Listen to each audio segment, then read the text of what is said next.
everyone, it's me, Peyton. I'm coming at you from the North Georgia-Tennessee line. And last week we talked about white male versus black male. I wanted y'all to look that up and the difference between commander-in-chief and president. And we talked about the dates of when Trump went to visit Saudi Arabia, Israel, Vatican, NATO, EU. So let's talk about the implementation of the COG, which is the continuation of government. So that was signed into effect before he ever took president office, or before he announced that he was running for office. I believe. You're gonna have to look that one up because I'm so I've seen so many dates now, and I was up. I literally had about 2 hours of sleep, but it's okay because I'm drinking ketones, so my energy level's crazy, and I'm going to volunteer at church tonight, so it's fine.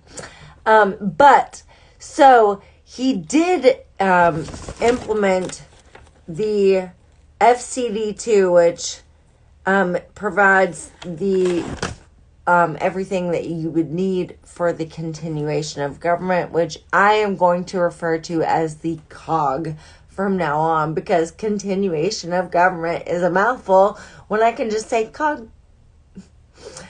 So FCD2 was implemented after he had gone to all those Middle Eastern countries and such, and European countries. But it was implemented on June 17th of 2017. And the Las Vegas massacre took place that year on October 1st. But what you didn't hear in the news was that there was an attempted assassination on Prince bin Salman. I'm probably mispronouncing that. I'm so sorry. I'm so sorry, Israeli people and Saudi Arabian people that are probably screaming at me right now. I'm sorry. I know I'm probably mispronouncing his name. So there was a shady story. I don't really know. I wasn't there. I wasn't in Las Vegas. So I can't make an educated decision one way or the other. I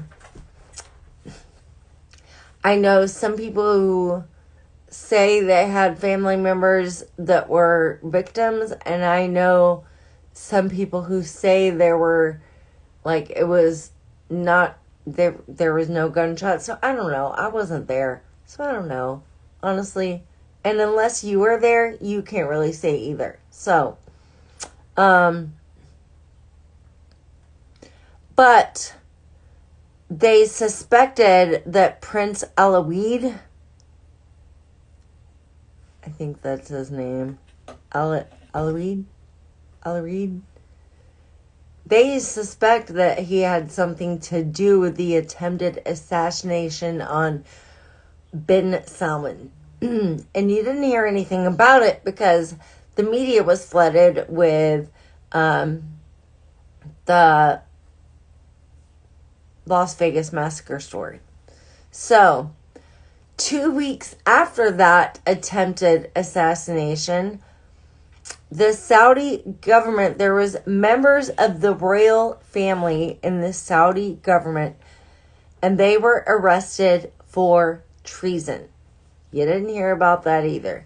That directly had something to do with the attempted assassination on bin Salman. Then, this is what it was.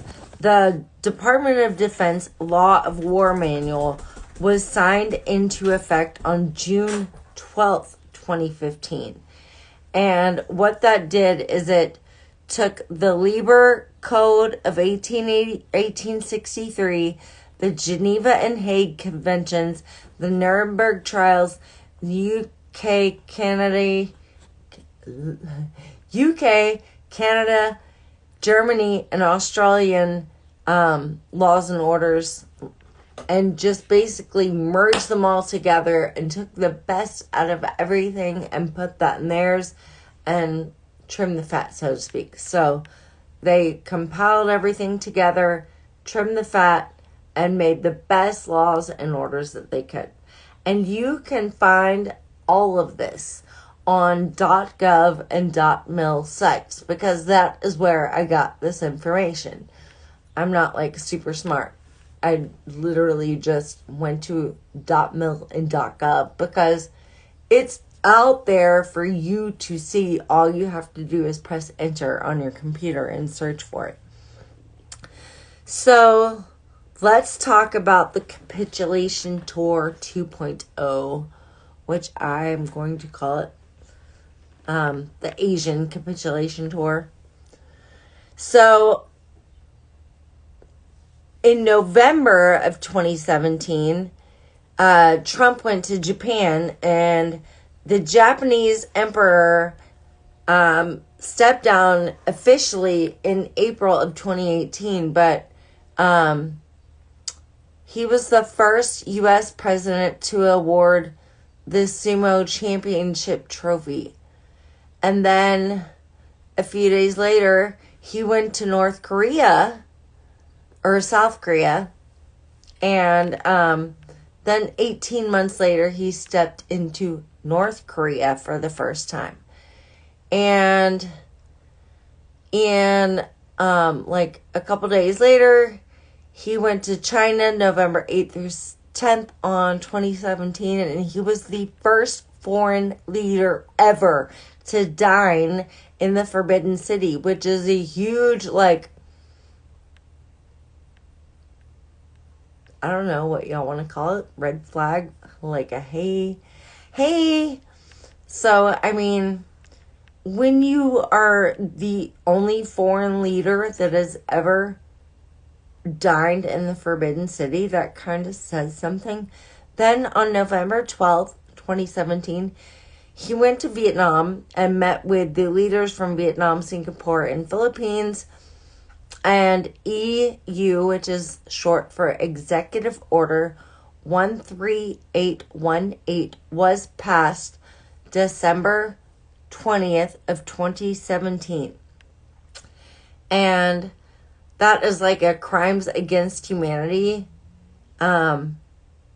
executive order. And what an executive order is like, with a stroke of a pen, a president can shift the priority within an administration and kind of move in a direction that they want to go in. That's why when Trump first got into office, he downsized a lot of the things and took the funds from those unnecessary branches of areas of, like, we didn't need some of the things. Come on, let's be honest, y'all. And he put them into other things like child sex trafficking, things we kind of need, ending human slavery.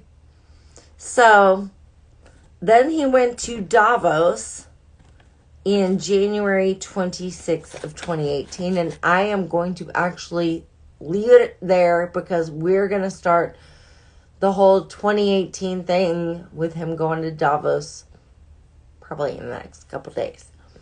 But so to recap, he signed the FCD2 into effect on June 17th of 2017. The Las Vegas Massacre was October 1st. Also, at the same time, there was an attempted assassination on bin Salman in Las Vegas. So if you look at, like, if you follow the money, y'all, you can see that Prince Alwaleed, and I know I'm mispronouncing these names. I'm so sorry. I'm trying so hard. And so this Prince Alwaleed guy however you say his name, he owns one of the floors. I believe it's the top floor in the Mandalay Bay. And that is where the suspected gunman was.